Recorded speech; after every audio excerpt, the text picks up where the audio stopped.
যদি ইমানের সাথে সোয়াবের আশায় রমজানে রোজা রাখে তার আগের গুনাহগুলো মাফ।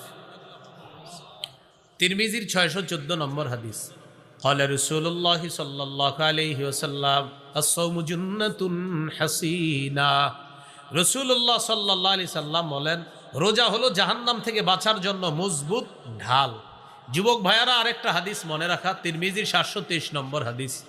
এই হাদিসের মধ্যে আসছে, কেউ যদি ইচ্ছাকৃতভাবে একটা রোজা নষ্ট করে, ভাঙ্গে ইচ্ছাকৃতভাবে, যদিও শরীয়তের মাসালা 60টা কাফফারা, শরীয়তের মাসালা ধারাবাহিকভাবে কয়টা রোজা? 60টা রোজা কাফফারা। কিন্তু নবীজি বলেন, কাফফারা যদিও 60টা, এটা একটা নিয়ম।